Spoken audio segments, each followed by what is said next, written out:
I'm so excited. I kind of feel like Carrie is like my doppelganger in all things energy. Like this woman has absolutely figured out a system to, for lack of a better term, like I'm not even going to use the term, to make simplistic changes, simplistic steps along the way to nail nutrition so that nutrition is no longer noise. I have studied everything. And I would say, Carrie, your system is probably the easiest to integrate, to implement, so please introduce yourself. Who are you? Where are you? What do you do? Oh my gosh, this is awesome. I've been looking forward to this since we scheduled it. My name is Carrie Lapoli. I'm a nutritionist and behavior specialist, and I am obsessed with really truly changing the way the world looks at food and their bodies, because I very much believe we were all put on this earth for a purpose. It wasn't to weigh a certain amount, but we keep living like it was. We keep searching as if the never-ending quest is to find the perfect diet, to find the perfect weight, all of that.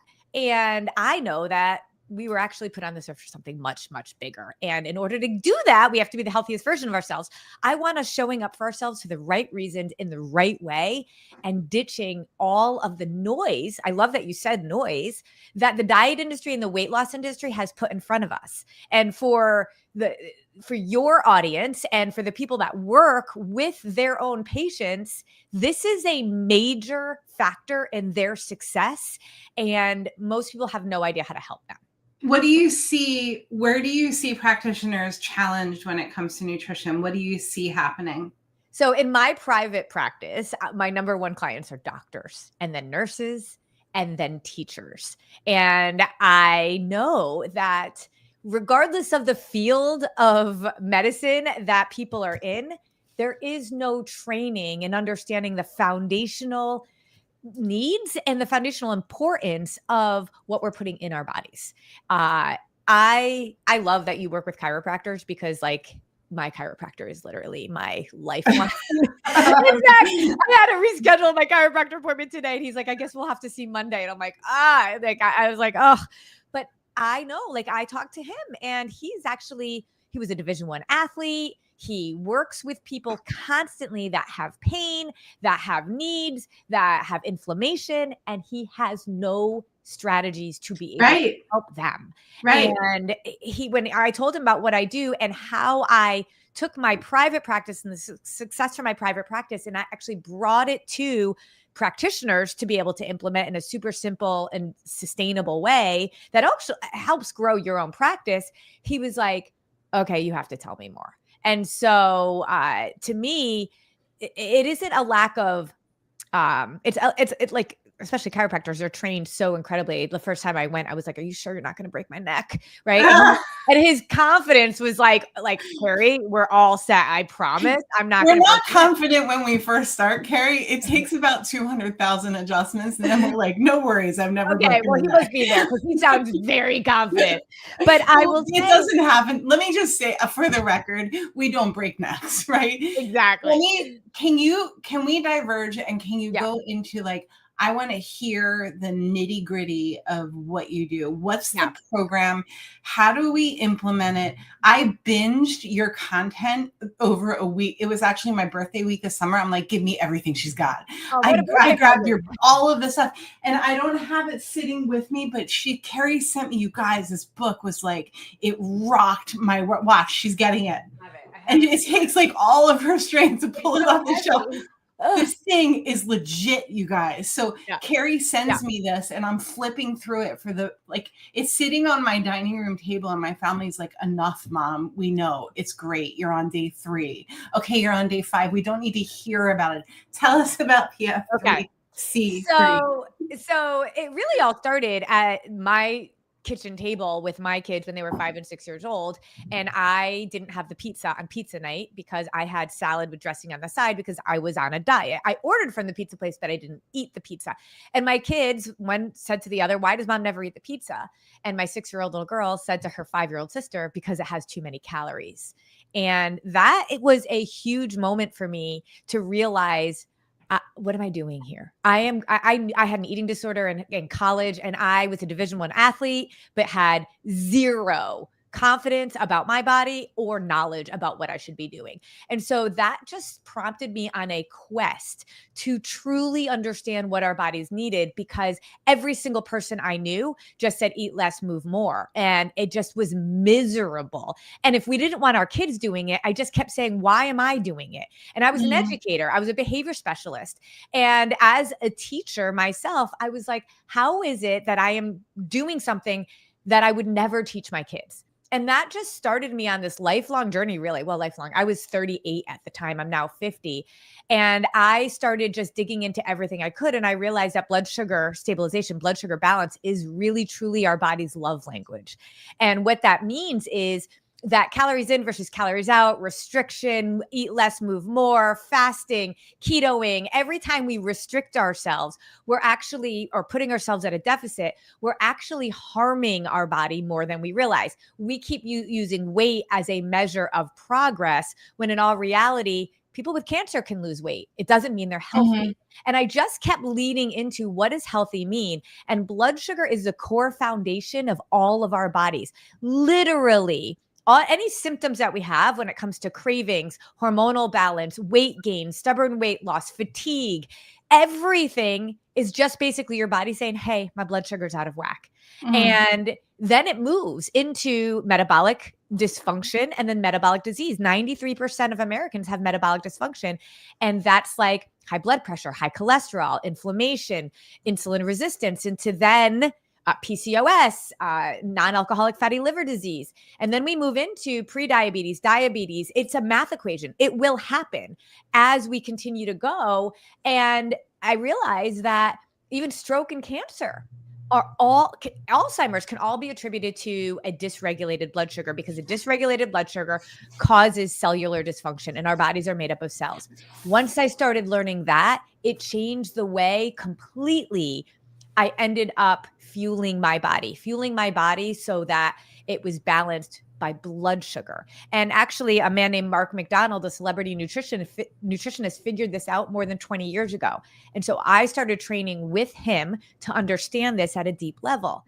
And when he taught me this, my life was completely changed. Suddenly, I wasn't counting calories. I wasn't tracking. I was literally fueling my body, eating on a regular basis. He said to you, I remember when I first spoke to you, you said something like, well, a piece of pizza, what do you think is better, a salad or a piece of pizza? Yeah, it was an apple. So this is the first question I was ever asked when I was introduced to blood sugar stabilization. What do you think is more quote unquote correct? We could unpack that word, but let's just go with it for a quick conversation. An apple or pizza with chicken? And I never ate the pizza ever. Right. And so I was like, well, an apple, but why are you asking? My skepticism just got in. Right. And he said, an apple is a carb. A carb will spike your blood sugar. Right. But if you actually ate a pizza with chicken, that's a protein, fat, and a carb. Together, they're synergistic. Together, they give you the energy that you need, the nutrients that you need. They're macronutrients. There's only 3, but they were meant to be in together. And when you do that, you will bounce your blood sugar. And I'm like, wait a minute, I can have carbs? And yeah, you need carbs. They give us our energy. We just need to understand that every time we have a carb, we're going to spike our blood sugar. That's going to wreak havoc on our body. And it's also going to release extra insulin that our body doesn't need to release extra of. And if we can have protein and fat at the same time, it actually can replace the need for insulin. So protein, fat, carb, and then the protein is the size of the palm. The carb is the size of the fist, and the fat is the size of the thigh. See? It's so simple. And if you're doing that and you're eating kind of in that right portion, and typically, and now I'm not about rules, I am about tools, but if you can eat it in a protein, fat, and carb order, then you are going to mitigate a blood sugar spike. And you should then be hungry about every 3 hours, and your body is always ready to eat, satisfied. And within days, it changes everything. Because, I was almost like my nap time from 1 to 3 is like my jam. I can go all day. I can go so hard. But if I know I got that nap coming up, it ruined my nap time. Like I wasn't tired. I would just. Sorry. It's actually a good thing though, right? Because I guess it was a good thing, but then I keep going and I'm like, I gotta stop at some point. Well, that's actually, you bring up a really good point. Yeah. So when I started teaching people this, now remember, I was an educator and I just started telling all my friends, I was like, you guys, PFC3, PFC3, PFC3. And I actually kind of on the side, I had got certified through Mark McDonald, this guy who figured this out. And I was on the side teaching people, 252 women in 1 year. I taught this to, and every single person was like, this is amazing. I'm never going to have to diet again. This has changed my life. I'll do it forever. By the time that year ended, every single woman fell off. Every single woman stopped doing it. Why? I had a 0% success rate. Why do you think? Why do you think? Accountability?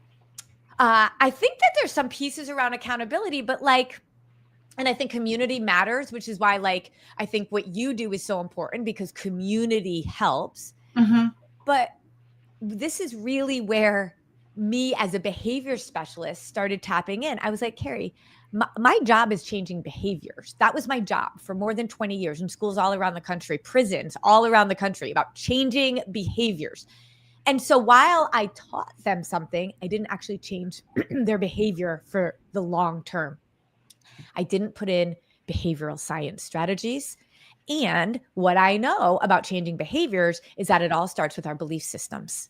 So in all reality, right, if we didn't actually get into what we believe, why we believe it, also why we do the things we do, because how many people say, I know what to do, I just don't do it. So once I started putting in the strategies and the concepts around our belief systems and behavioral science, that's when everything changed.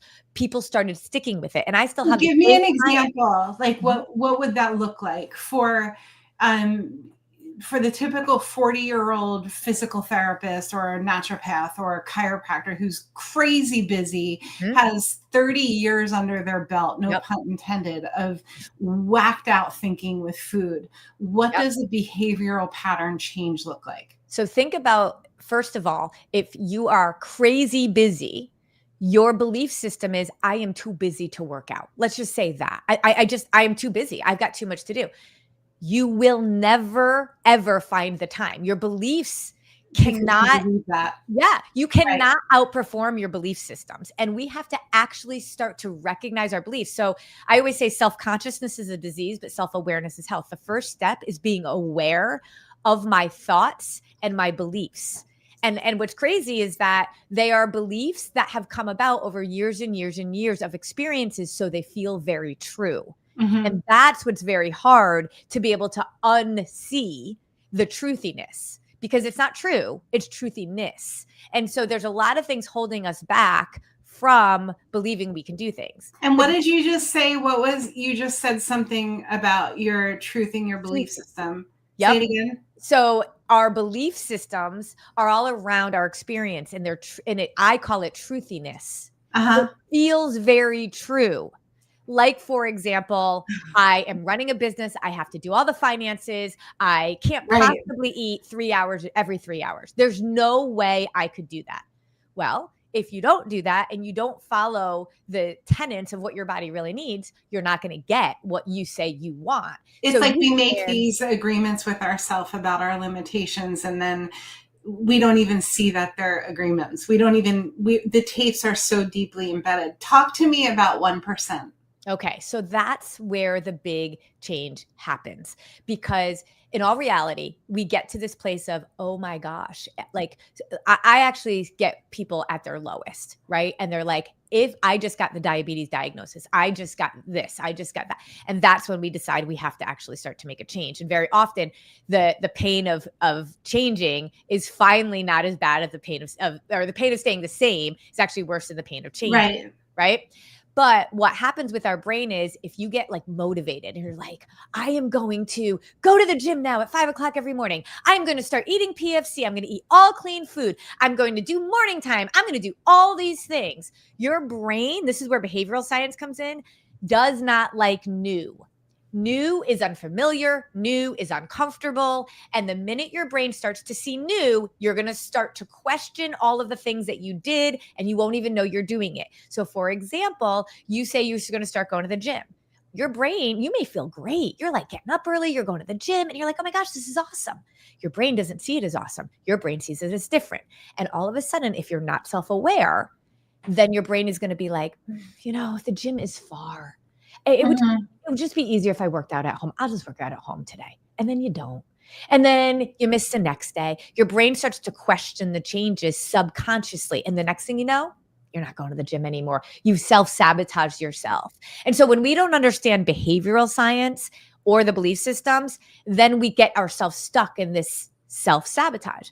But our whole concept of 1% is tricking the brain into making long-term changes without even knowing it. So if you can make one small shift each day, then you're not doing all of these things at once, and your brain doesn't even realize the shift is happening. So it doesn't self-sabotage as easily. You guys think about this, like, I think we get addicted to, from now on, I'm going to do this thing, right? And on Monday, I'm really going to do it.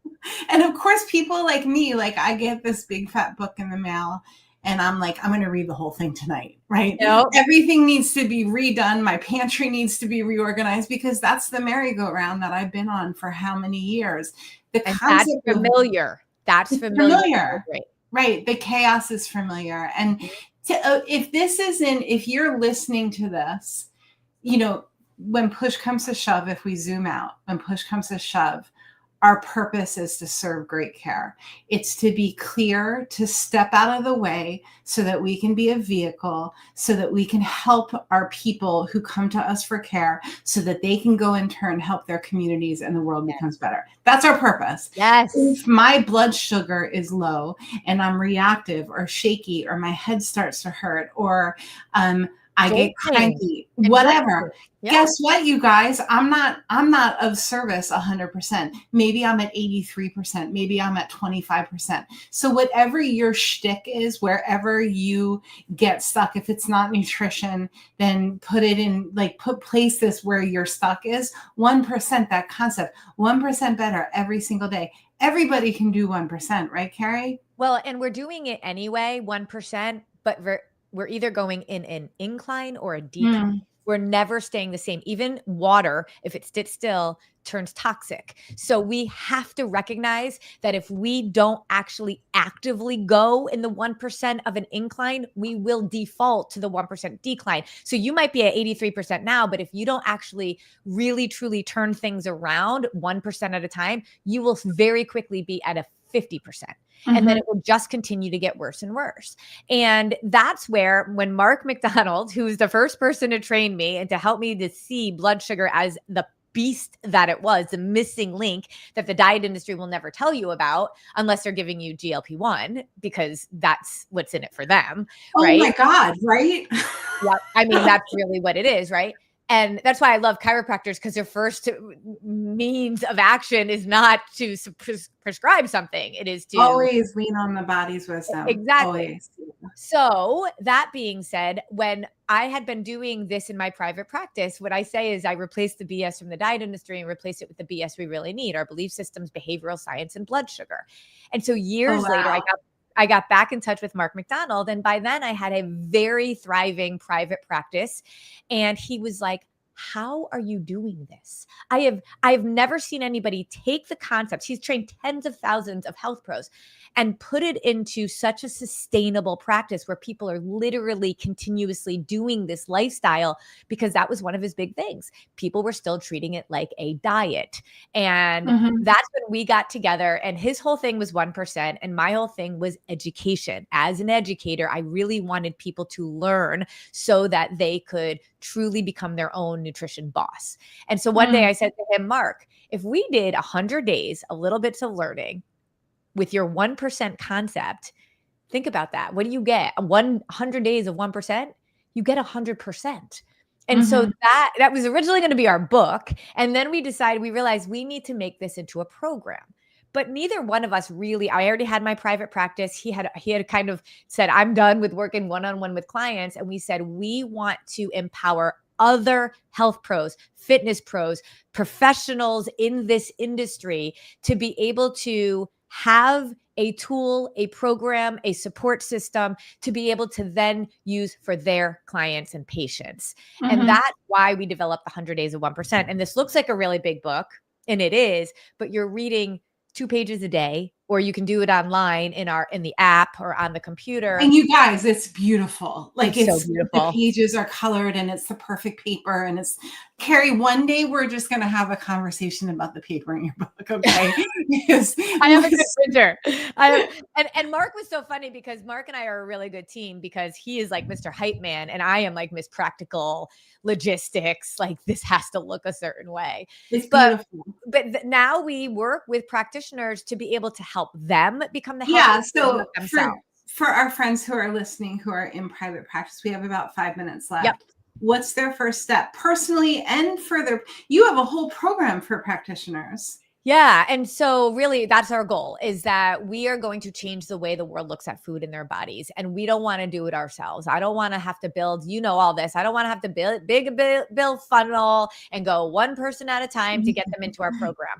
People trust, we know that people trust their chiropractors, their doctors, their personal trainers, their, hairdressers.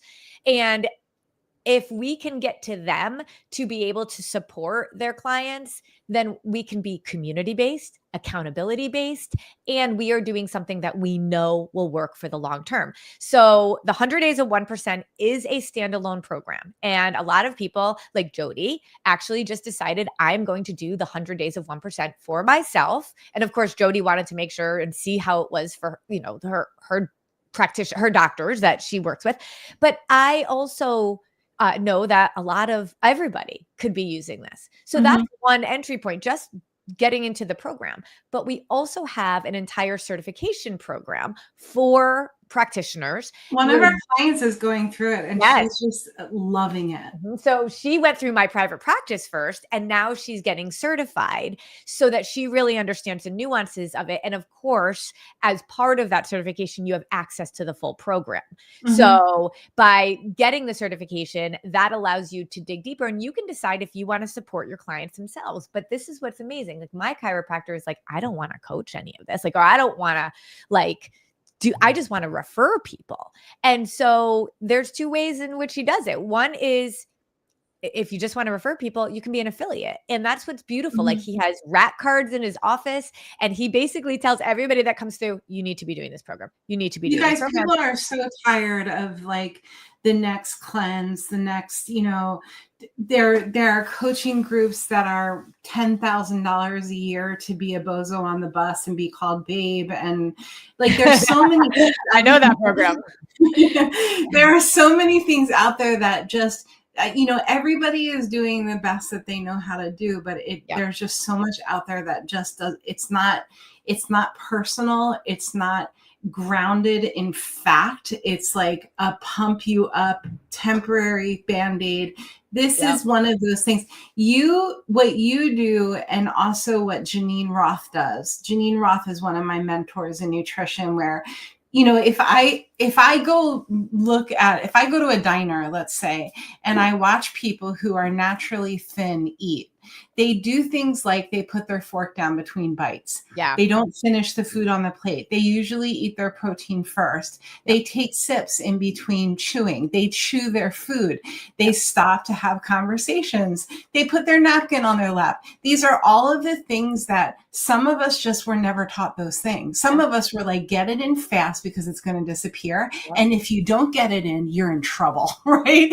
Where belief systems come into play, right? Total belief system. So I feel like what you've done, and I feel like what Janine Roth has done, and truly you guys are you're the 2 movements in nutrition that I have found this with, is you're bringing common sense that people who are naturally thin or naturally don't have this button, they automatically do this. So I'm going to recap. I just want to read through some of the things that you said. And if there's anything else that you want to share. We're on the earth for a purpose. There is no training. We're on a quest to truly understand.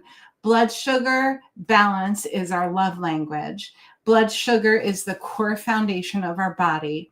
93% of Americans have metabolic dysfunction.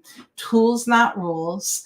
protein, fat, carb order, belief systems, cannot outperform a belief system, truthiness. I think that's my favorite. When the pain of staying the same is worse than the pain of changing.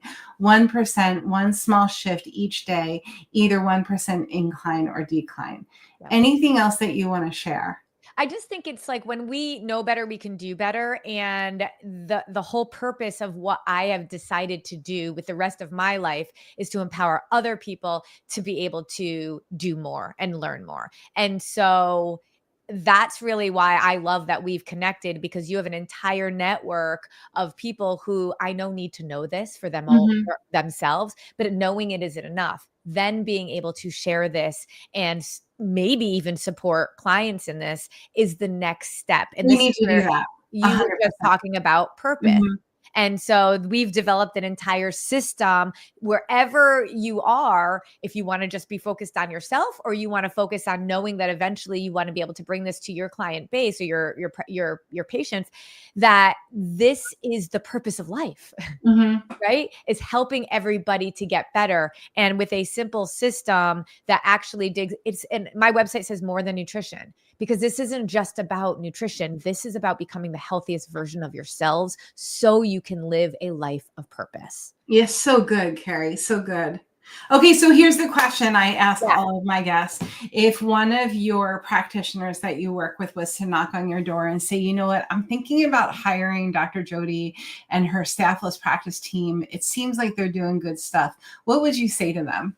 So my favorite interaction with Jody when I met you, Jody, was how emphatic you were about ensuring that what you supported your practitioners with was at the highest quality possible. Always. You and I talked, you talked to one of my team members, you talked to me, we talked multiple times before you even said, yeah, I want to try this. And it just said to me that what you do, and most importantly, why you do it, is to truly serve your population. And the level of quality that you look for is representative of the quality that your practitioners get from working with you. And I think that's really important. I saw it firsthand. I love it. I love it, Carrie. I appreciate you. I think what you're doing is really important. I thank you for all of the things that you do. And if you guys are watching this, go make the world better with great care. You can reach out to Carrie at carrielupoli.com. She's doing really good things. If you run your own practice, get involved with what she's doing. If you're one of our staffless practice community members, we're going to be doing more with Carrie. So stay tuned. Carrie, don't leave. I'm going to end the stream. Thanks for listening, guys. Oh, yeah.